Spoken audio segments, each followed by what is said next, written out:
It's your birthday, who knew? Hey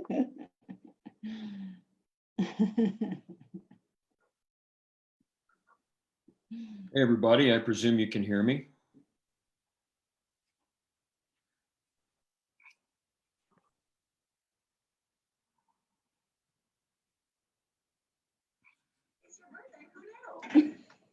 Here, while we're waiting for a couple of others here, because it is 10:30, I note that on the agenda is not a public comment period, but I think Sean's talked about this before, and I agree. It's a good idea to begin all meetings with public comment. So I think my first question will be, do we have any public comment?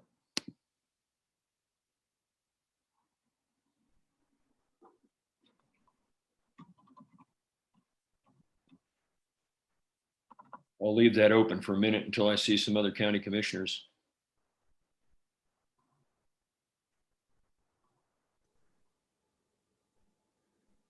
I see George.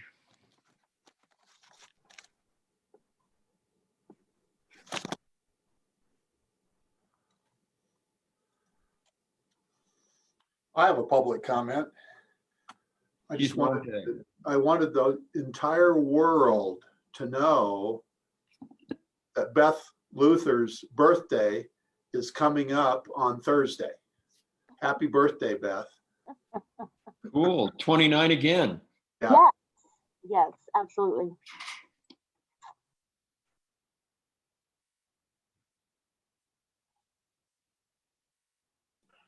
And Randy just had a birthday.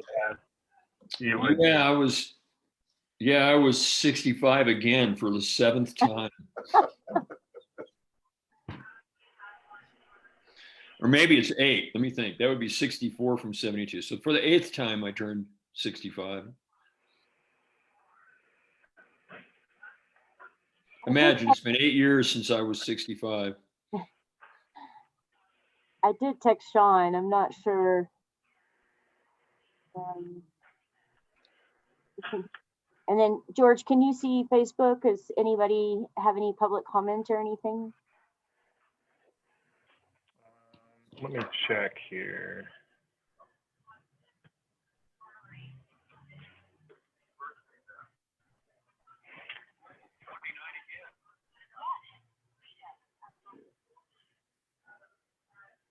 I don't see anything except for good morning from Dumont.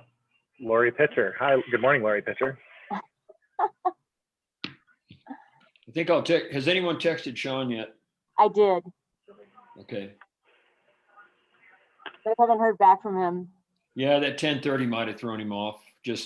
I mean, I'm sure he knew about the CARES thing, but he was out riding his bike for a few days because I noticed he kind of dropped out and then came back into range or whatever. He surfaced this morning.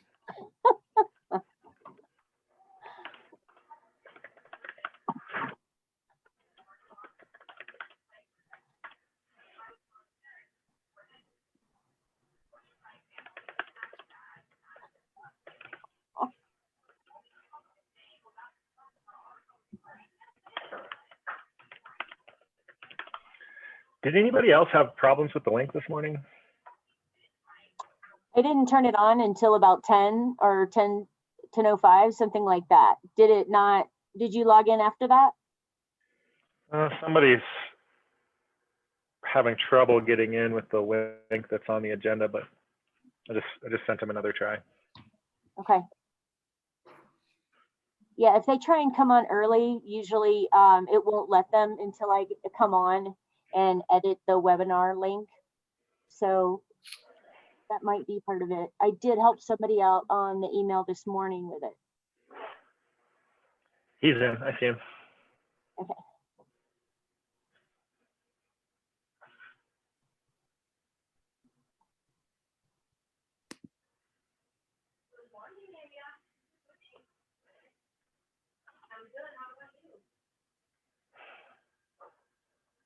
There he is. Here comes Sean.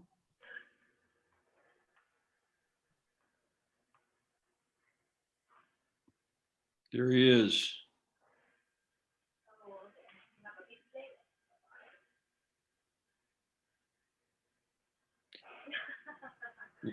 Looks like the gang's all here.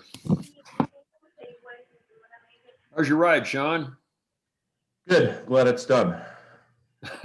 Did you complete the whole thing you were trying to get done? I did. I'm never doing that in October ever again. That's for sure. And I know we need to move on, but just let me go. So it was a little chilly in the mornings, I presume, just a bit. And a It little was tough very on- cold. I got harassed by bears, but it's done.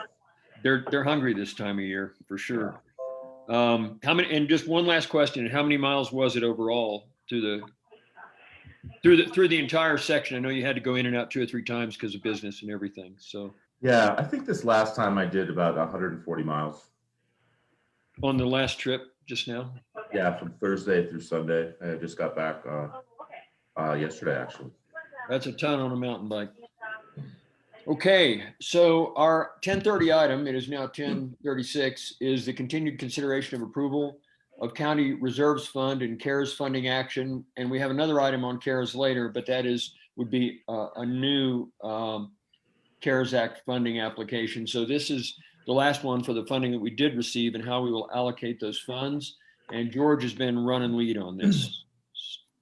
And so between George and Brent, can we get a good report here? Yeah, and I'm not sure, Randy, do you see on your agenda another, after the 11 o'clock COVID update, another thing? Yes, 11:20, consideration of approval of application for second allocation of CARES Act funding. Okay, I just wanted to make sure, because I didn't see it on the version I have, but that's okay. Yeah, another one came out, I think late yesterday or something. Okay, thanks. I mean, that housekeeping aside, Brent, I'm hand it over to you. Yeah, a couple weeks ago, we had talked about releasing unneeded amounts from the $200,000 that we had set aside in reserve from the CARES Act funding. Since then, I've been able to do a reasonable forecast of additional FEMA reimbursable expenses between now and the end of the year, keeping in mind that we are using CARES Act funding to cover the cities. So I haven't made that mistake in a long time. To cover the county's 25% match. So it looks like reasonably we can expect a total of $75,000 in local match needs between now and the end of the year. So with that in mind, I would feel comfortable recommending releasing $125,000 back to the countywide CARES Act funding pool. So just to make sure that we're all using the same numbers, we did release 100,000, so we have 100,000 left. And so the way I'm hearing it is you're talking about releasing an additional 25,000. Correct. Okay. Are you able to show those projections, Brent? Let's see.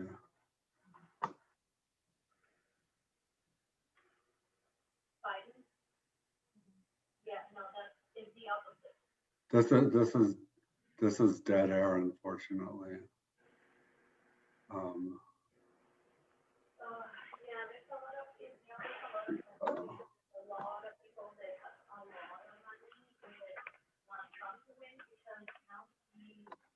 I'm going to go ahead and share my screen.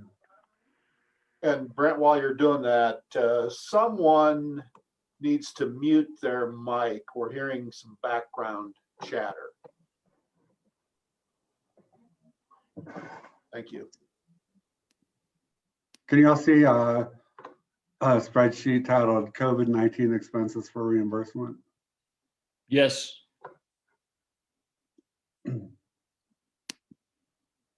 This is the running total. You can see that this is complete through invoices dated, the latest one is 9/29 of 20. And then up at the top, I have the running cumulative total, which is $205,066. And so the county match is 25% of that. And then we've been running between 20 and 25,000 a month,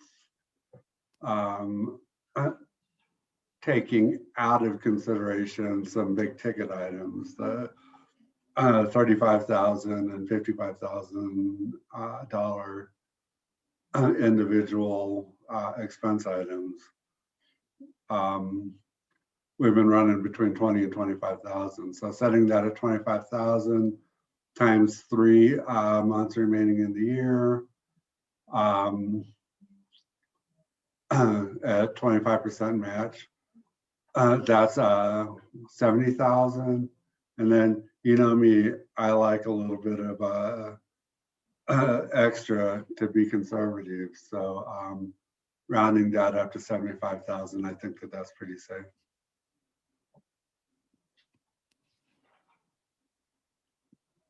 And then, of course, the board is free to make their own decisions about how conservative to be with making this decision.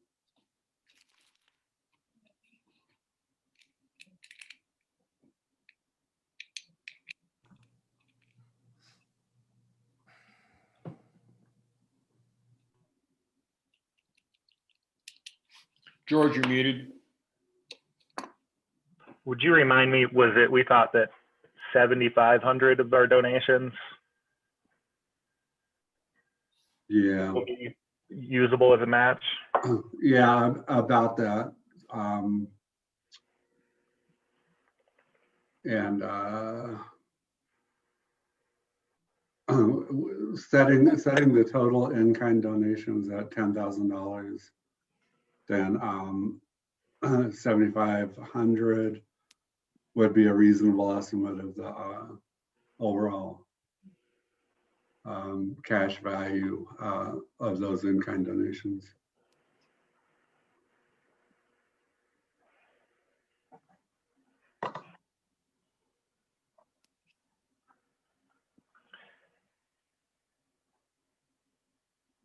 Well, I have an opinion I'd like to express, but happy to just, Sean, Randy, if you guys have any questions, make sure we all understand this. I'd actually, I'm absorbing data right now, so your opinion's welcome to me. Sean, did you have anything? I would say, I don't know that I would characterize it as being conservative, because we still have time. And if we have opportunities, I mean, I think to me, the goal is to think about this from a countywide perspective and make sure the limited dollars that we have make the biggest difference for our citizens, our business owners, and the folks in the county. And if that means waiting a little bit to deploy the last tranche of it, maybe next month or at some point after today, I think that sounds pretty responsible to me. It sounds like that's kind of in alignment with what Brent is saying. So yeah, I kind of like the direction that we're going. And if it turns out that instead of 75,000, the county needs 61,000, then, you know, we would release the $14,000 or whatever the numbers end up being. And like I said, to me, the goal is to make sure that we're good stewards and that the dollars work as hard as it can possibly work. George?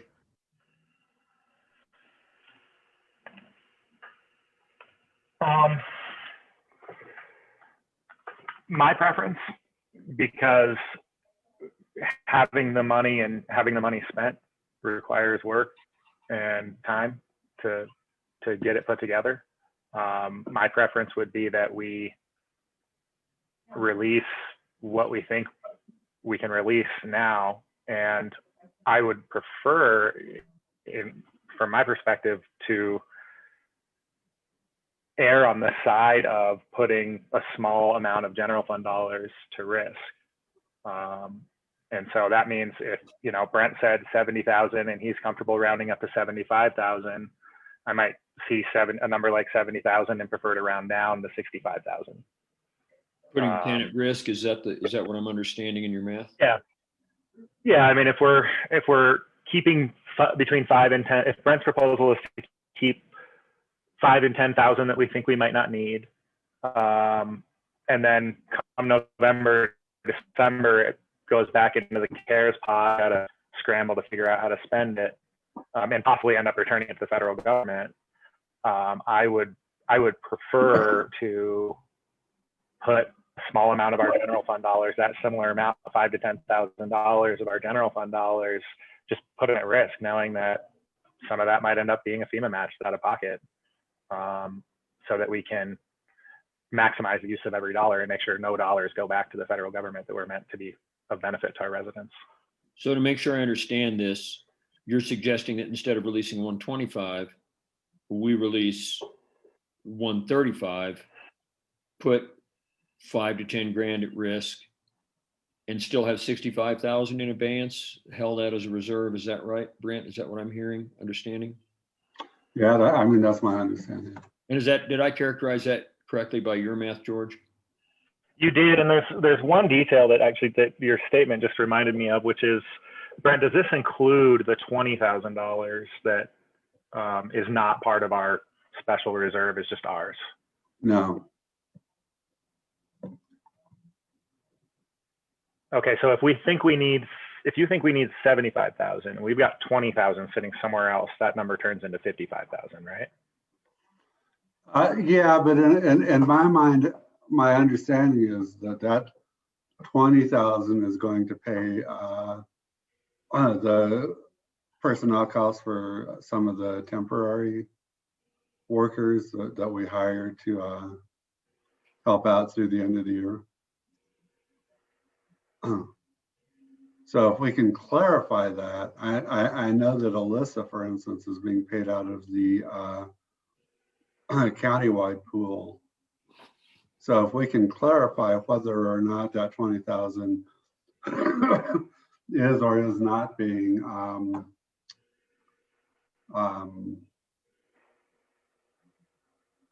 used to pay those temporary salaries, then yes, your statement is correct that we could offset 20,000 with that amount. Okay, now that we have anybody here in this meeting that has knowledge of that, it's also CBRF funds, but it's the public health infrastructure grant. And I had thought that, I think we're talking about the consumer protection specialist position, and I had thought that was being paid through that grant. Okay. Does anybody, but I don't want to like state that as fact here and not have been correct. Suzanne, maybe you have knowledge of that? I was involved in the, interviews and hiring, but as far as where the salaries come from, no, I would have to defer to Keith on that.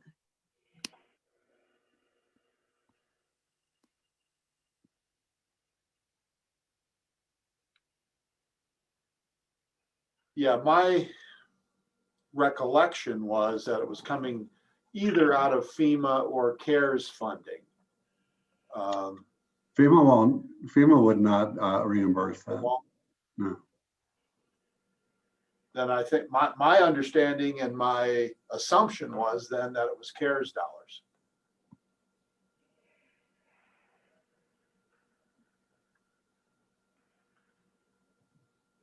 I'm crossing over Kate Gramillion and Tim Ryan to see if they might be able to help out with that question. If Olivia Watson's watching, I think she's the one that mostly has her hands on that, but I think public health wrote that grant, so Tim might know. Hey everyone, I just texted Olivia. I believe that she is watching. If she's not, I will have her tune in. Oh, I'm sorry, she is. what was the question?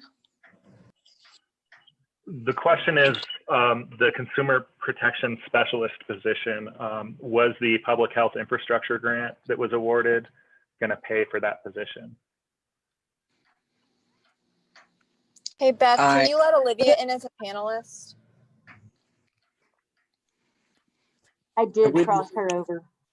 I wasn't aware of what is paying these people, unfortunately. I was just told to create the job description, so I don't know. So George, the short answer is yes and no. The vast majority of the infrastructure grant was for that, for infrastructure, the trailer, the freezer, refrigerator, the generator, et cetera. There is a significant chunk of that, though, that we can apply to salaries. It was not yet decided whose salary specifically or what position that would be contributed to. So I think that's still a point of discussion. Okay.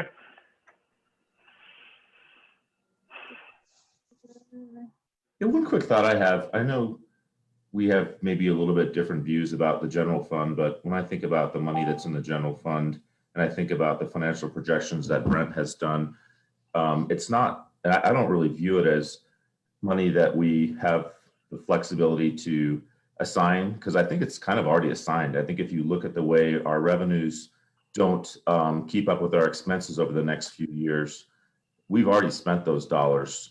So I view the general fund in a very dear manner. And I think it would be almost a little reckless to put ourselves in a position where we would need to spend those dollars when we already have the CARES dollars. And I also think that the amount of work it will take to effectively deploy those dollars to the countywide pool, if I understand how things were done, I think it's a pretty small amount of work, because if we actually have had a process and are looking at the different business grants and all that, it seems like what we're talking about is throwing another 5 or 10 grand or whatever that number turns out to be onto the next best grant that didn't get funded, or adding it to a few grants that were funded, maybe not fully. So I almost feel like we're kind of trying to solve a problem that we don't really have. But on the other hand, this isn't like a hill that I want to fight for, because in this context of our budget, we're talking about $5,000 or $10,000. So that's probably all I'm going to say about it. Yeah, I mean, there are ways that we can spend money in December, CARES money.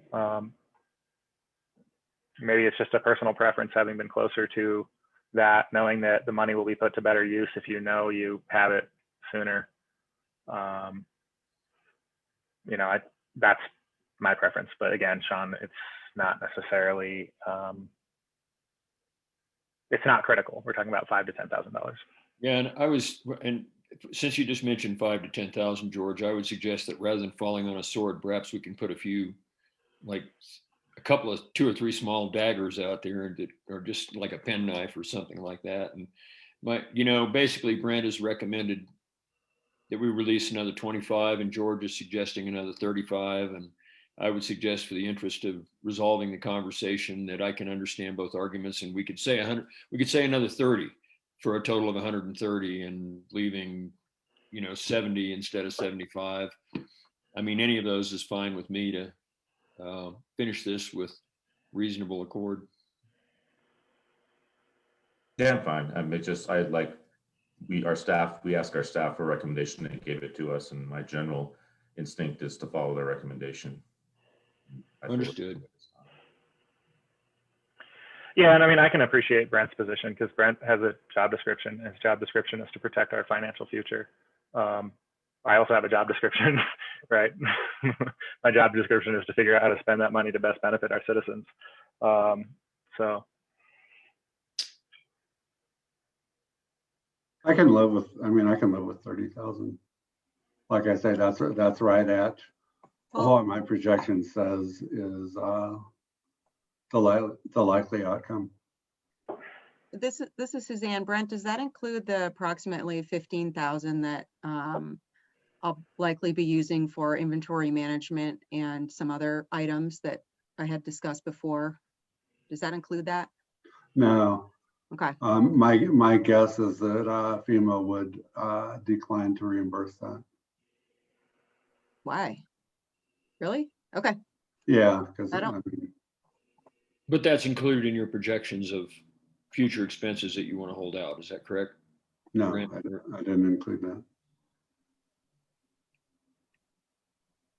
And this is where it's a little bit awkward, right? Is because we bought into this consensus process, and one approach we could take to a request like spending CDRF money on inventory management would be to release that money back to the consensus directed pot and go to the towns and say, hey, we think that this is the best use of these dollars.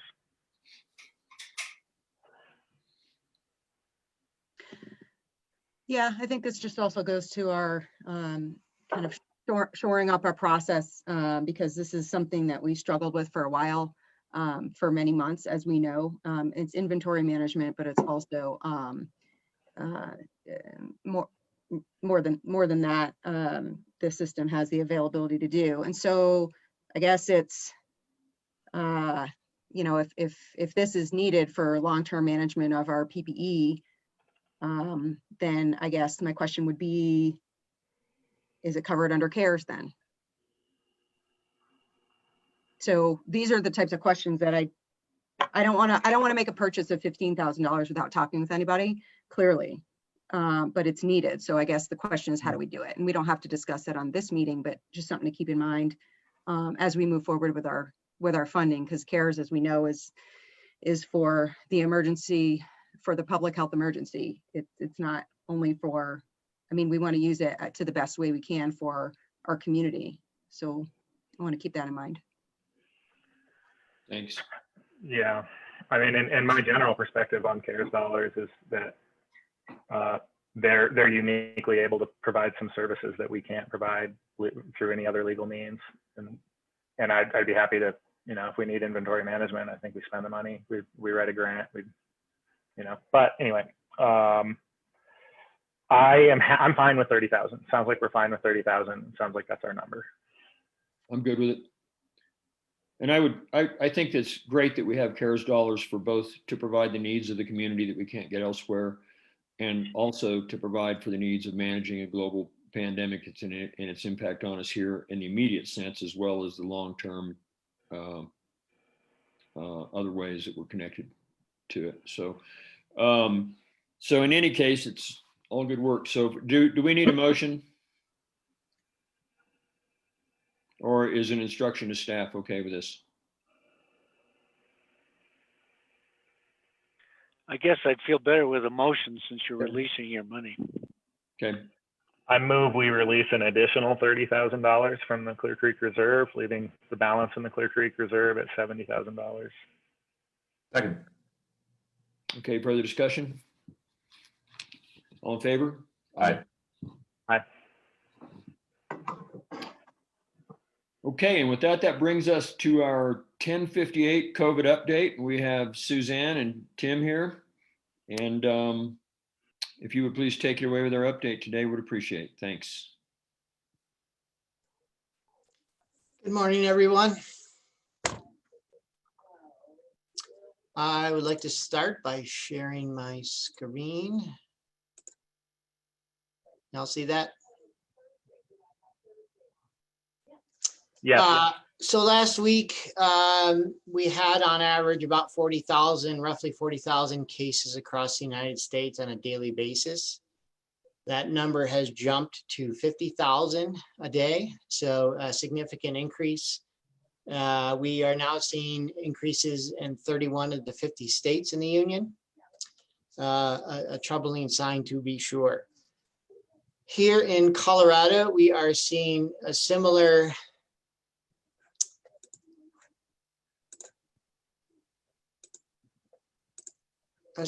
challenge. You see the Colorado one now. So last week we were in our discussion, we were right here in this dip, at which point I said, this slight decrease does not suggest that it is going down. We'll have to wait another week or so and see what happens. And as you see what happens, we are now as a state at the highest point we've ever been in terms of the transmission in Colorado of COVID. A very troubling proposition. Here in Clear Creek County, if I might share another slide.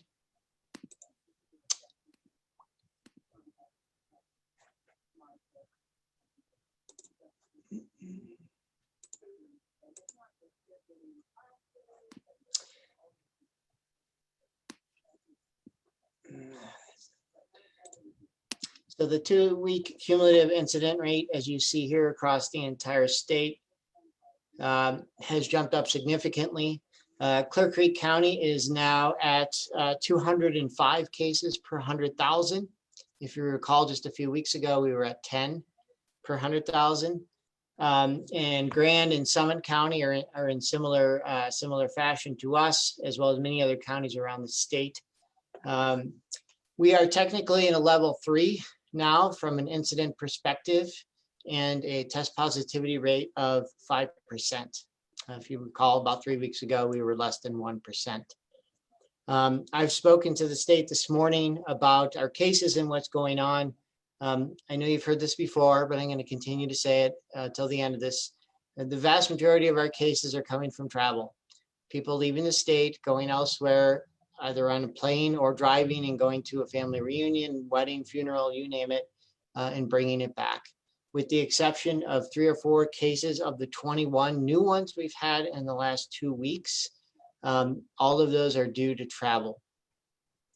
We currently have 16 active cases in the county, a high point for us here in the county.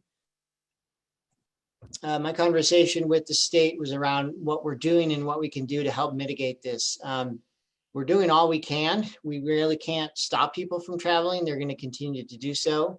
We're identifying them as quickly as we can, doing contact tracing literally within days of identifying that case, isolating them, obviously, and quarantining all those around them, and then testing. We're continuing to test Tuesdays and Thursdays across the county. What else? Those are the numbers and the reality. From my perspective, the reason we're seeing a significant spike is probably 1/3 of this country don't believe in science and are being fed that on a daily basis. So they don't wear masks and they don't socially distance. Another 1/3 are growing tired of wearing a mask and social distancing, and so are becoming lax and just stop doing what they're doing. And the other 1/3 are doing what they're supposed to be doing. So, and obviously those numbers will fluctuate depending on the state and depending on their belief in science and reality, as opposed to the absolute misinformation that's being fed to them from far too many people of authority. And so that's really what's fueling this spike across the entire country. And it's going to continue to do so at great speed over the next weeks and months. I'm not trying to scare you. That's just reality. If reality scares you, then hopefully that will change your behavior and the behavior of your friends and family and relatives across the country, because you can see it in the numbers. I know I'm asked on a weekly basis for the hospital numbers, and are we seeing increase in hospitals? This was produced last week by the state epidemiologist, who's a medical doctor as well as an epidemiologist, works for the state. As you can see, the red line and the green line were projections based on hospitalization admission, projections based on social distancing percentages. So at 59% or at 66% social distance, you see the hospital admission rate is fairly low. When that drops down to 59%, you see a significant increase. So just a change of 7% of social distancing can have a massive impact. And this black line is our unfortunate reality in this state. It's what's actually happening. So it suggests that social distancing has dropped well below 59% and is only getting worse. I think this is fueled by all the things I just said. I believe it's also being fueled by larger events that are now allowed to be going on, bars that are getting packed and going, although their hours are cut short.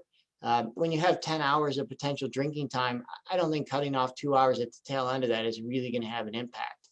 I think what we're seeing in spades is these large social events and the lack of belief in science and the lax behavior of people is really increasing the numbers. This is not being driven by the college students. I have another slide that shows when you actually remove when you remove the 18 to 25-year-olds, which is here, 1 second.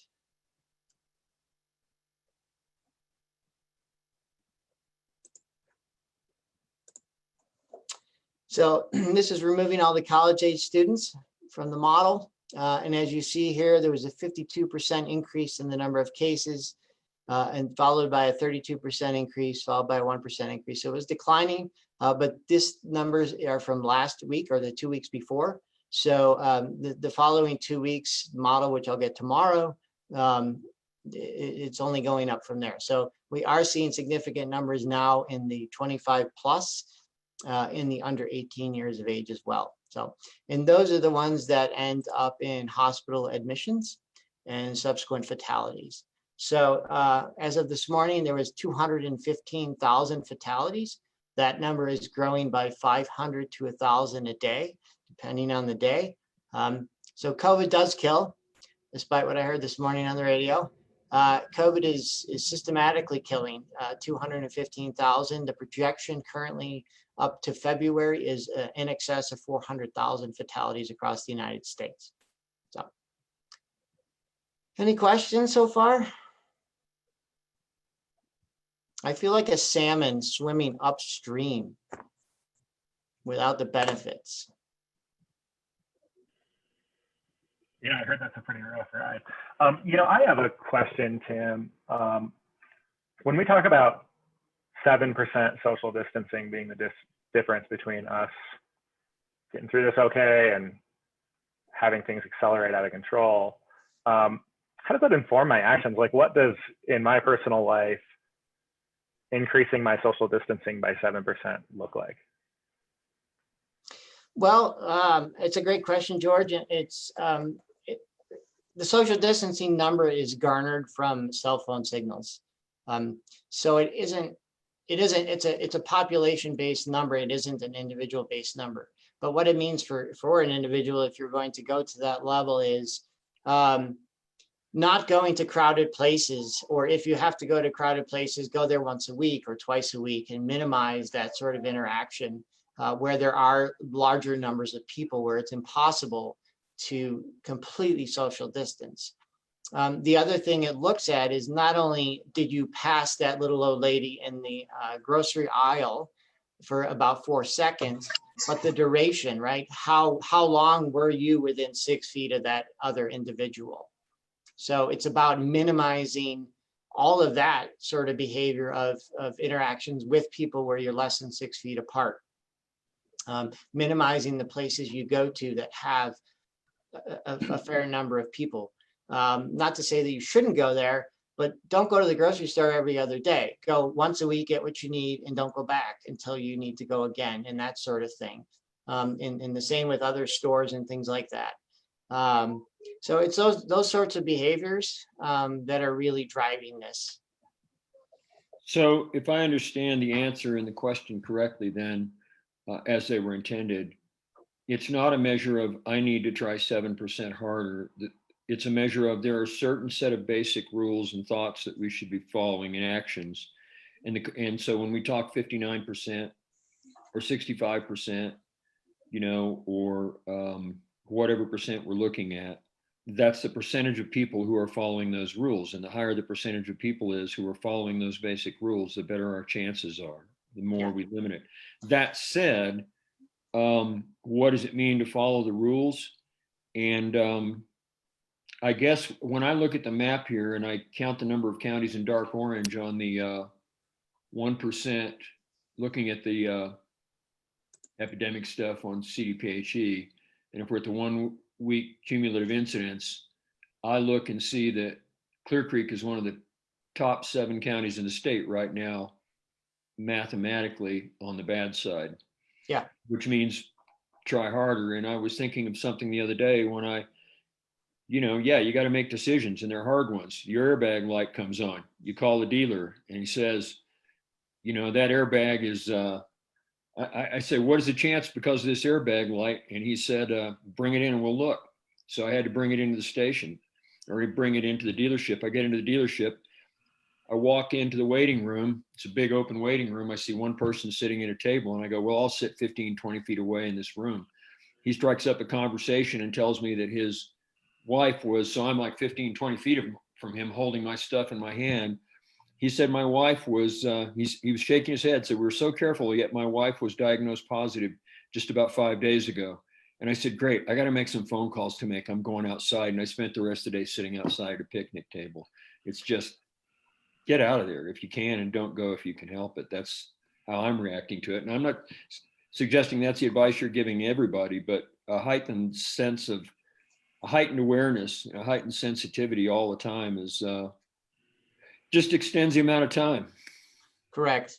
Yeah, we're not turning the corner. This isn't going away next week or next month. It's going to be around for the foreseeable future. It's only getting worse is the reality. As far as our status as a county in regards to the state and their designation, as you all know, we were at level 1 2 weeks ago. We subsequently went to level 2. And as of yesterday morning, we went to a level 3. What does that mean for us?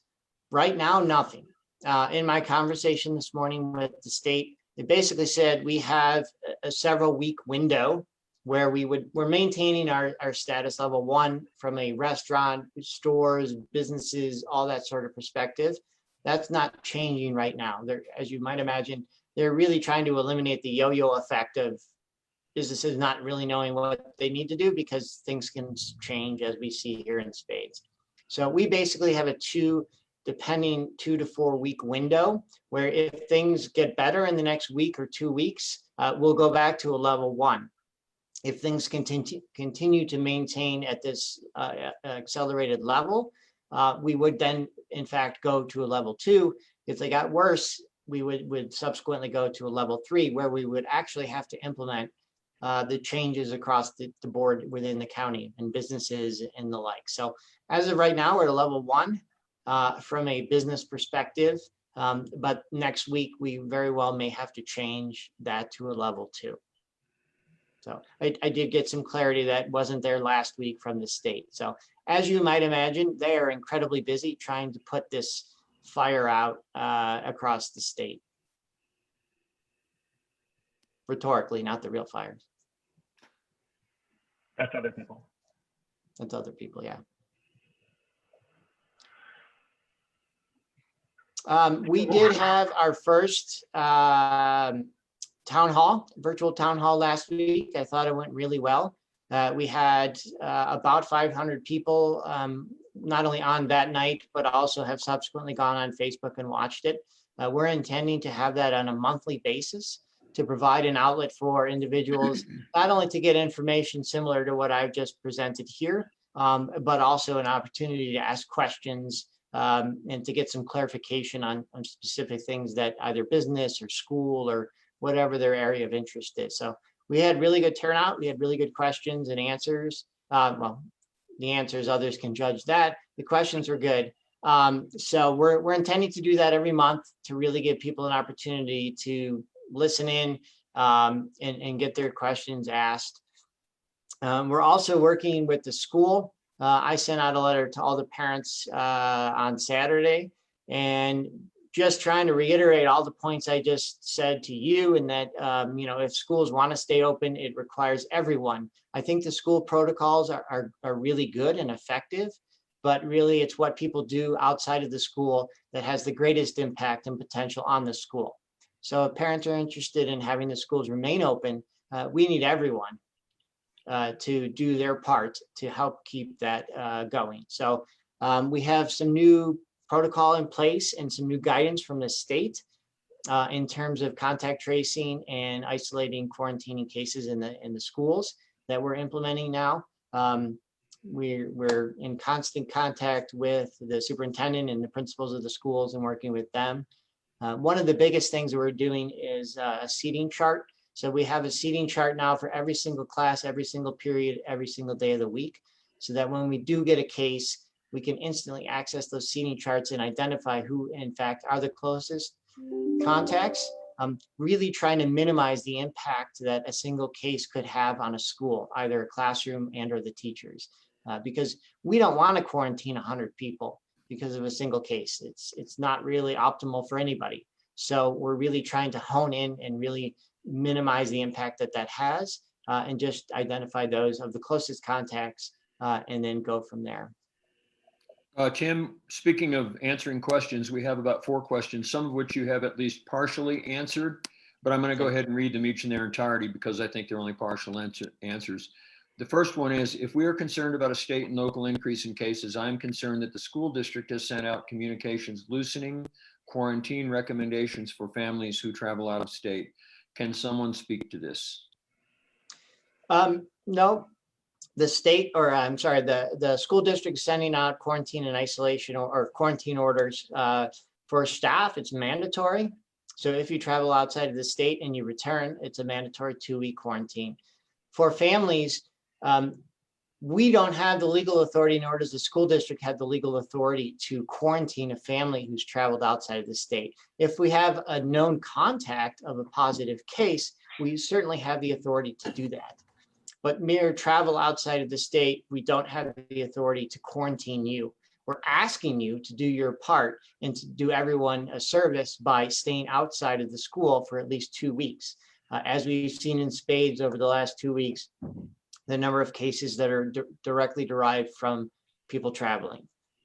So no, the school district is implementing the same policy that the county now has. And they're also implementing the same sort of quarantine that we, as the Department of Health, has recommended to them. Okay, next question, also partially answered up until now, but what would trigger for us to go backwards in our COVID meter? And I presume that means in terms of where we stand at different levels in our levels of openness. So basically the short answer is our incident rate, number of cases. So if we continue on the current path that we're on in terms of the number of new cases, next week we would likely go to a level 2, potentially 3, depending on how many new cases we have. Obviously, we're doing our part to identify these cases, isolate them, quarantine them, contact trace everybody who's a close contact to them. So we think we have a pretty good handle on, a really good handle on the current cases and active cases in terms of their contacts. But it would be triggered by a continuation of the increase in number of cases in our incident rate. Okay, another one. What would be expected going into colder months with no outdoor seating available for restaurants? What would be expected in terms of what? Yeah, I don't know. I think it would mean that will it be fewer people able to come to the restaurant? Yeah, the capacity in the restaurants is going to be what it is at that time, whether it's 50% or depending on our numbers, 25%. Just from a basic common sense point, and I know I've heard this for many months from the experts, when it gets colder, everyone tends to move inside, restaurants and in every business and our own lives, right? And so given that, the likelihood of that sparking an increase in the incidence in and of itself is quite high, because now people are now in much smaller spaces. They're inside, they're not outside socializing. They're now bringing their small gatherings of friends or family inside. And so the potential is significantly greater than in the warmer months. So that's only being fueled by all the other variables that are ongoing, that I've already talked about. I'm not going to beat that dead horse. The next question is how many of the, and I think you answered, there was a follow-up question, a clarification from that same person, I think, which was Mike Hillman, and I think you caught that, which was, would we expect to see an increase in cases? And you're saying that generally that risk exists, unless the way they stay inside is they all stay home. And we're seeing that in spades. Just look at the northern quarter of the United States. Almost every state in the northern quarter has a significant increase in the last 2 weeks. That's important. How many of these, and then next question, how many of these cases over the last 3 weeks, and you can address it however you'd like to, is epi-linked? Is one person traveling and then coming back and getting their entire household sick, and that accounts for 3 or 4 cases? And I point out that in the last week, I think since our last report, we've had 9 new cases. As an example. Yeah, we've had more than that. So we've had 21 total in the last 2 weeks. So the answer to that question is it's a combination of all those things. Yes, we have had a family that was infected by someone who came into town and infected the entire family. We've had other instances where the family, 2 people left the state, came back, and both are now positive because they shared a house with 3 other couples and became positive that way. We have every combination you could possibly imagine. Individuals going to states where they have a through the roof incident rate, went to large social gatherings in said state, and came home with the virus. The vast majority of the cases who have come back have not given it to others. We've been very lucky in that sense of identifying the case early, isolating them, and contact tracing and quarantining those around them. We have had some cases here in the county whom we are still trying to discern with great accuracy where they got it. It's a little more difficult to pinpoint because of just people go to restaurants and grocery stores and a variety of places to say with great certainty, this is where you likely got it, and then going from there. So, but the majority are due, in fact, to travel. People leaving the state and or family and friends coming here and staying with them. So I would, again, if you have family and friends coming to stay here in the county and want to, for the holidays, have them at a hotel. It's an opportunity for them to not give it to you. You can still socialize with them in different ways. They don't have to spend the night in your house.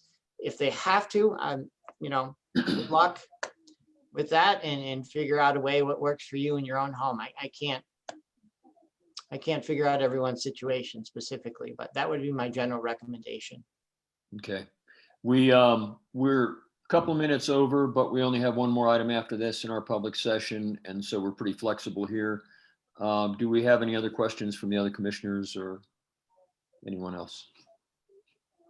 There's a bit of a bevy of questions on Facebook compared to normal weeks. Some of them I think have been answered. Someone wanted to know, are we talking community spread? I think we just heard the answer to that.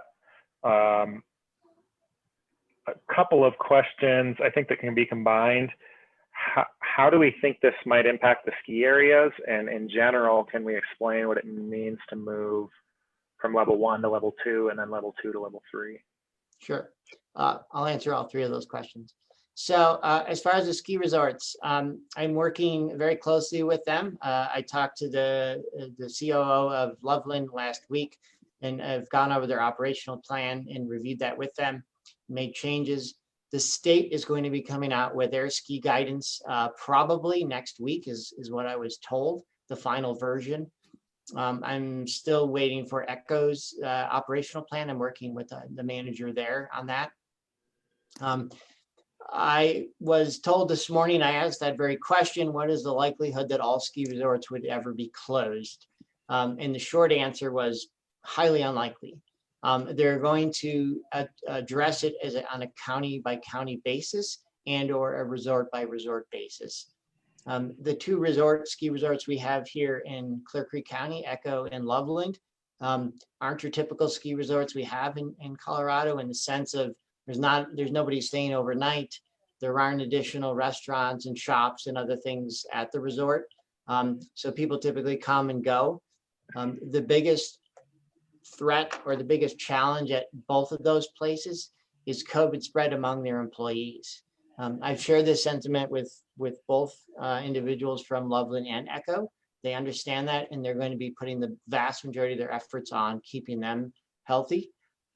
Just from an operational perspective, you could have 25 of your staff suddenly isolated and quarantined, and operationally you're out of luck. So they're going to be doing that to the best of their ability. I'm, as I said, working with them hand in hand, trying to make sure that their plans are the best they can possibly be to keep their employees, but also all the guests who come from out of the county to there. There isn't a lot of community spread, as I just suggested. I would say Clear Creek County residents are doing a great job. We could always do better. We could always socially distance more and wear masks more often. I have been in businesses where I was literally told by the individuals in there that they refused to wear masks. for medical reasons. That seems to be the new norm of just claim you have a medical reason to not wear a mask and you don't have to. I'm still trying to figure out what's the best way to approach those sorts of businesses. Do we want to shut them down? I think they pose a risk to the community significantly. Everyone who goes in there is subject to the virus that individual may or may not have. So to me, those places are the biggest threat to this county right now, because they day in and day out are not wearing masks. That list is unfortunately growing in terms of the number of businesses. So short of calling them out on this call, we're going to be trying to figure out a way to address them in a meaningful way. And if we can't, we'll figure out what we can and can't do with them. Follow-up question on that one. And without being specific, without naming a place or without naming the kinds of medical exceptions, when they claim medical exceptions, are they claiming a specific individualized personal condition, or are they claiming masks are not healthy or something like that? What are you hearing? They're claiming they have a medical condition that precludes them from wearing a mask. I can only think personally of one or two off the top of my head, and one would require you to have an oxygen tank behind you. And he didn't have an oxygen tank behind him, so my guess is he doesn't have COPD. So and I think they likely got it from the internet or from the powers out there to say, just as general, I have a condition, and nobody can really challenge that. From a public health perspective, or I'm sure if I asked him to specify, he couldn't come up with one off the top of his head to save his life. But that's the answer I got. And I even did one of these. This thing doesn't wield the power I really need it to in this time. So, we'll work with those businesses, ones that want to do what they need to do. And then there's those that don't. So we're still trying to figure out what's the best way to approach them. Right. My objective is to keep everyone in this county healthy and safe.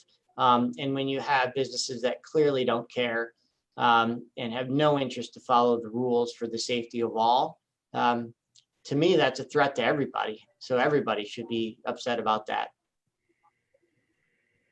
George, any more on Facebook? Yeah, I'm going to take a stab at answering one asking about moving between levels.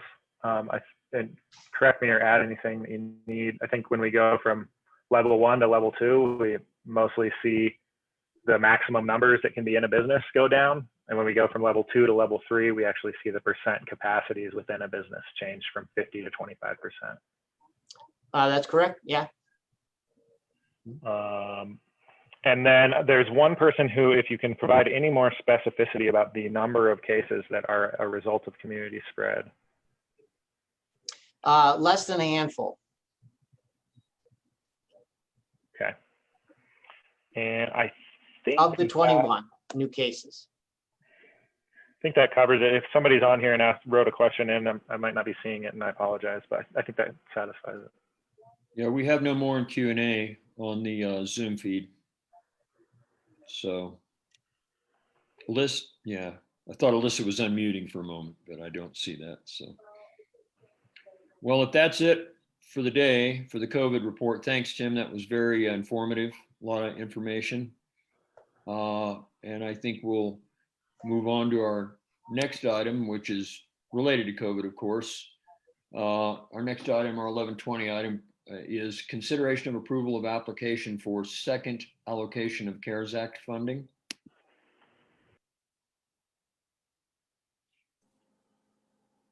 Alyssa, do you want to take that one? Give a little background. The reason we put it on the agenda is because as of, I think it was yesterday morning, we were talking among staff relative to the potential amount of this grant application. And according to our financial policies and protocol here at the county, I can sign, as county manager, I can sign an application up to $100,000 or $100,000 and less. Anything over 100,000, the county commissioners have to approve that grant application. So Alyssa, can you fill us in as to kind of where we're at with that amount? Sure, happy to. Just to give everyone some history on this grant, the state has released the reserve funds. So that's why there's an additional funding round. So this is money that the state was holding back to cover any expenses that they thought they might have. They now are releasing it. It's about $29 million. And so we're able to apply. As far as I can see, there is not a max that we can apply for. I am suggesting that we apply for $150,000, and I can give you a breakdown of what that looks like. We are looking at doing individual kits for residents in the county, similar to the kits that we're doing for businesses, but these will be for individuals. As the cases continue to rise, we want to reinstill the importance of wearing masks and washing hands and using hand sanitizer.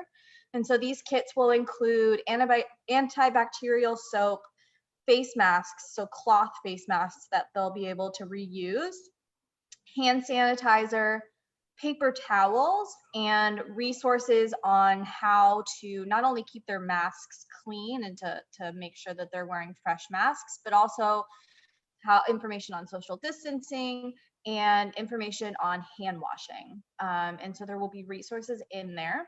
We're estimating that program to cost about $7,000. And that is assuming that we buy 1,000 units of each one. So enough for 1,000 residents in the county. We will be locally sourcing the hand sanitizer, so putting some money back into the community. And then antibacterial soap, face masks, and paper towels we'll be buying from internet. So that is the first program. The second program is something that Troy actually brought to us. At the beginning of COVID, the Clear Creek Rotary Club, in partnership with Project Support, piloted a program to fund 10 Echo Flex units to be distributed to homebound seniors. So these devices would allow the ability for them to ask the weather forecast, update on news, play music, as well as some other interactions to help them gain information in an easy way. And they bought 10 of them. They believe that they need about 50. What they're looking to do is to buy one for everyone that is a participant of Meals on Wheels. And so they have about 50 participants. They're typically $25 a piece, but today is Amazon Prime Day, so they are on sale for $10. So the cost of this program would be $400. Another program that we're looking at doing, one is support for senior services. So specifically helping Project Support. We know that they've lost a significant amount of money with the thrift store being closed. And so we're looking to help them be able to continue their operations. And so we're looking at helping them as well as the Salvation Army.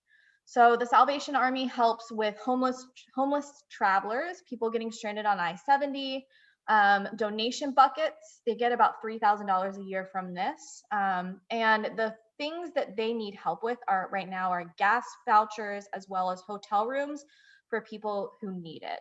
And so helping them with some of those needs. They are seeing an increase in needs right now. So the suggested price for that for both of those is $100,000.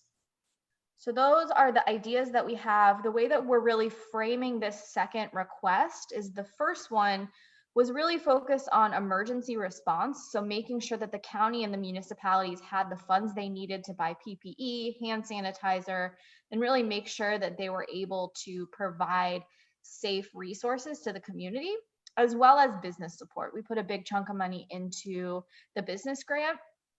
This second round of money, we're really looking at individual support. So how can we support the individuals in our community? Because we know that there are people in need. So that's what I got. What questions do you have for me?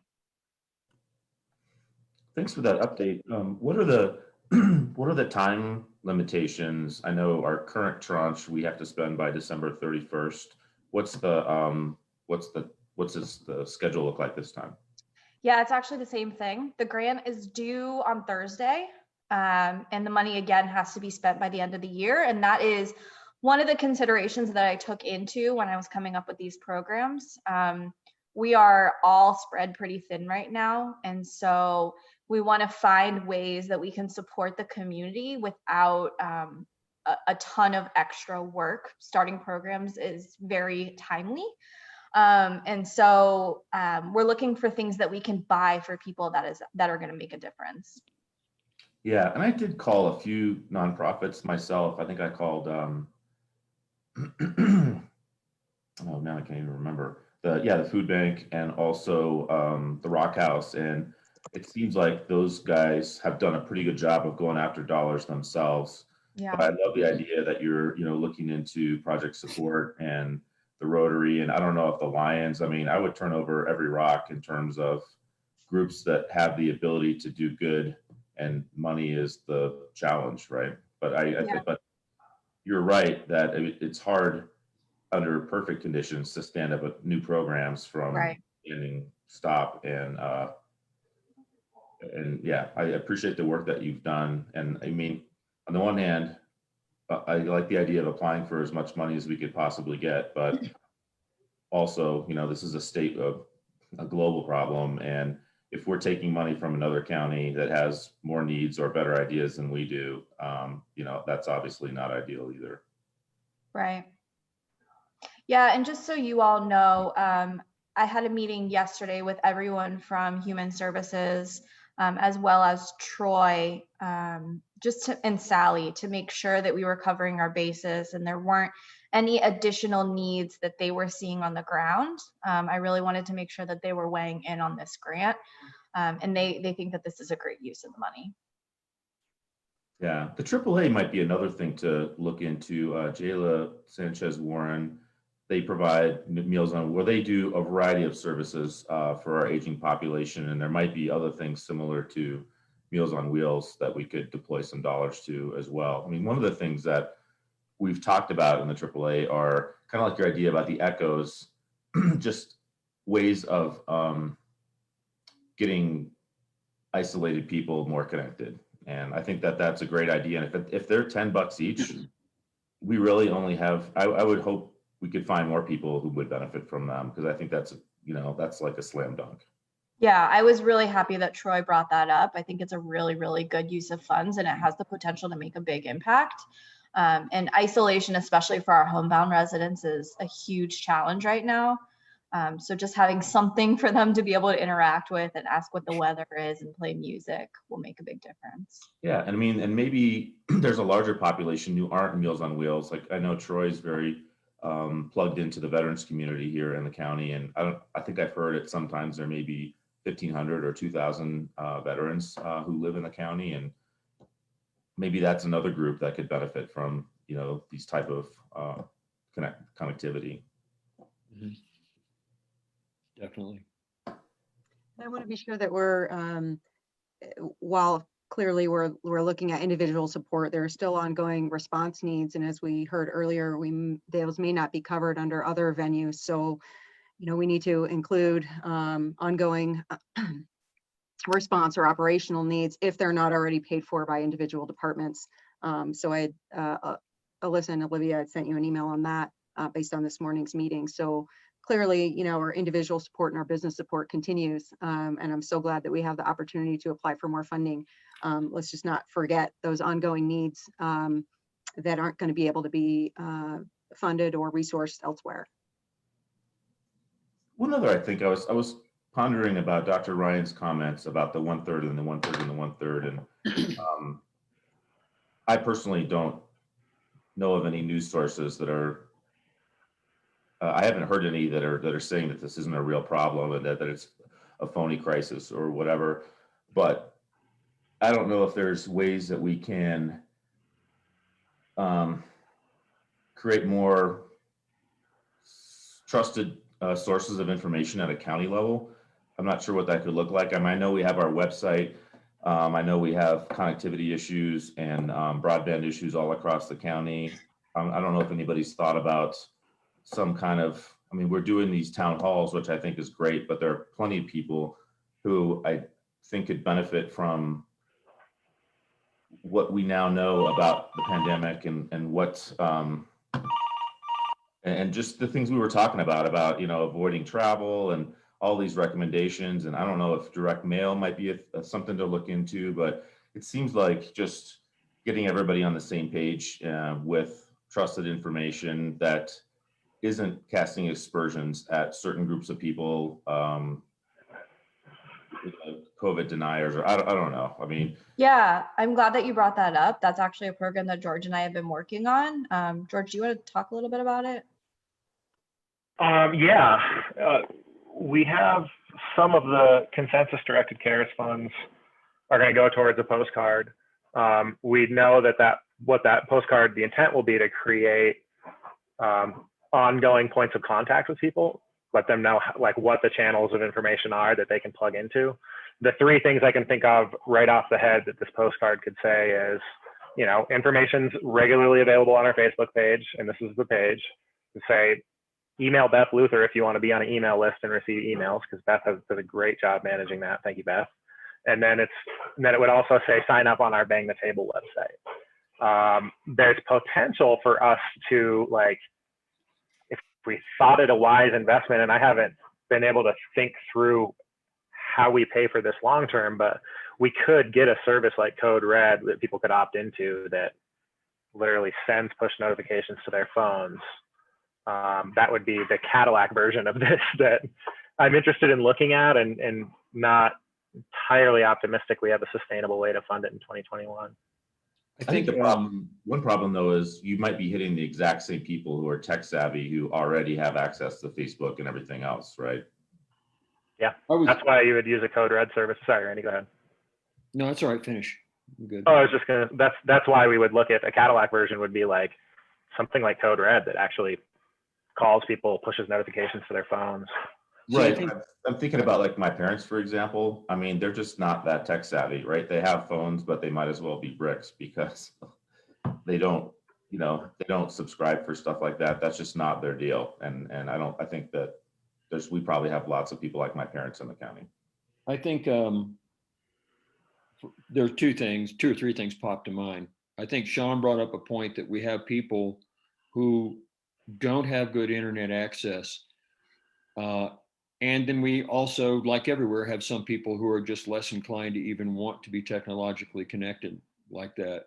And then in addition, in the same areas, we have internet access issues, and people are staying home right now. And if they are retired and don't have things, you know, in large part, now, if they're staying home, they're really not the problem to begin with. But the bottom line is every one of those three items on the postcard was a website to go to. And then the last thing was Code Red. In the same places we have internet access issues in the county, we have cell phone access issues and coverage as well. So I think the idea of that I was hearing when Sean was talking would be to spend the money on maybe a direct mailing that actually delivers the information to them old school through the mailing. And that would be something working with Tim to make sure that the most pertinent, critical pieces of information in bullet point fashion, so that it's not an encyclopedia of stuff that's either too large to mail or too large to read, but gets to the hardcore issues about how dangerous this is and what are the top 3, 4, 5 things to know about how to keep that from happening. Kind of like what we got in this report today, the Reader's Digest condensed version of this report in a mailing that gets out to people, so that the actual information goes through the mailing to the people who are less tech savvy or less tech accessible. Yeah, that's a good point. We could try to accomplish the goal of creating ongoing contact points and try to accomplish the goal of providing some basic information as well. Right, reach the people that the second one doesn't reach, yeah, or first one doesn't reach, yeah. And then we can't knock door to door. Yeah, obviously we should be careful about not reinventing the wheel, because this has to be a conversation that's happening in communities all over the United States. And there's a lot of smart people working on this problem. So there's probably something we can copy. There's the Community Connector program.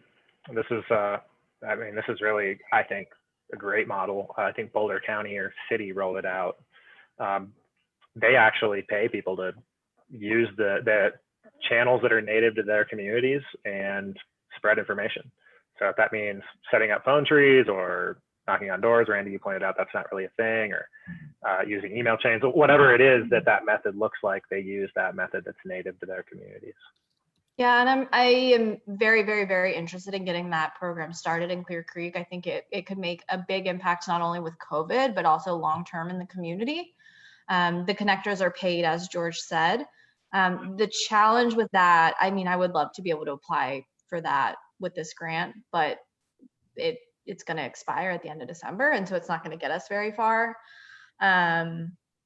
But I think looking into 2021, that's definitely a program that we should prioritize getting started. Yeah, and I think, there is cause for optimism there, because there's enough interest in the idea that the concept is being developed, so that as resources become available, we've got something we can, an idea to throw at it. Right. And that did come out of the city of Boulder and the city manager's office. And so I've been in direct contact with them because they're my former coworkers. So I know them pretty well. And Suzanne, I appreciate you bringing up the inventory management need that you have as well. I'm going to reach out so we can talk about that offline here. Okay, it's inventory management, it's volunteer hours tracking. It is evacuation reentry processes. So it's more than one thing. But that was something that we learned from our initial response about. We haven't had to manage a warehouse PPE before in this large of a scale. So warehousing it, tracking it, monitor what we've got coming in and out. So, all right, thanks, George. Yeah.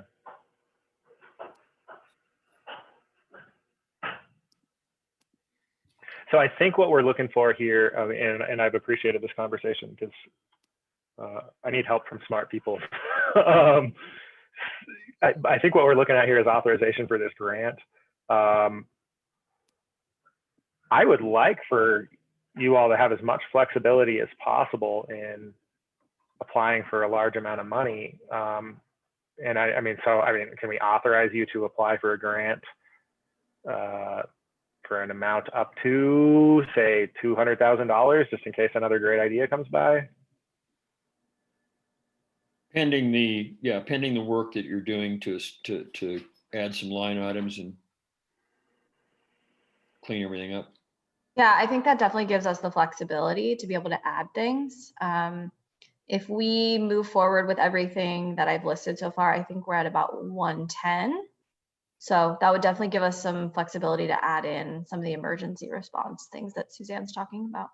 And as things develop over time, I think Tim's COVID report today shows that we're not in a really great place right now. So the intensity and therefore the need that's likely to be generated from it don't appear to be decreasing at this time. And there's potentially a pretty long road in front of us. And we don't know how many times this opportunity will be regenerated for us to take advantage of. Yeah. And that's kind of how we're looking at the individual toolkits. We need to come up with a better name for them, but right now we're calling them the individual toolkits. We can always use hand sanitizer. We can always use masks. And so the items that we're purchasing there don't go bad. So that's also a benefit. So a question I have for Bob is, for us to move forward with that, if the head nods are an indication, is this an action item session that requires a motion, or is this a, I mean, it seems like the action, I'm happy to consider a motion that we can vote on for moving forward, and it may or may not include the amount. It can include the amount up to. It is an action item, and it needs a motion, and what you described makes sense in terms of built-in flexibility, and authorize Alyssa, because I think Alyssa is the person who's registered with the DOLA to make the application. Okay. Have a motion?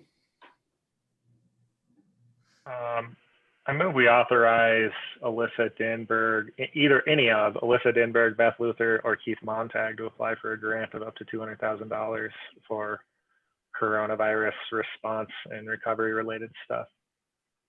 Second. And that was pretty funny because when George started speaking, he is on my screen, to Sean's upper right, and Sean looked up to his upper right as though he was listening to him, coincidentally. That was pretty funny to see, looking across the screen. All in favor? Aye. Aye. Thank you, commissioners. I will report back. I will send a grant to you, just so you have it as a reference. Thank you. And a good explanation. Thanks, Alyssa. Okay, that concludes our public session for today. I believe we're moving into an executive session. Is that correct, Bob? Well, I would like to. I think we're going to have Beth to get us Zoom link. a connection. Okay, I move that we move into executive session for the following reasons. Conference with attorney for the public body for the purpose of receiving legal advice on specific legal questions relating to litigation pursuant to 24-6-402 sub 4 sub B. Second. All in favor? Aye. We will now move into executive session. No written minutes will be kept of the session. Try and change their. And for the purpose of for archival purposes, since we will not return to public session, we have now concluded executive session, and no written minutes were kept of the session. And Keith, did you have something else? Well, I'm just going to check with Beth for a link. You want Yeah, me to she send said out? she'd send. Yeah, she Oh. said she'd send one. Okay, thank you. All right. Thanks, everybody. With that, we have concluded our public session. We're adjourned for the day. Thanks.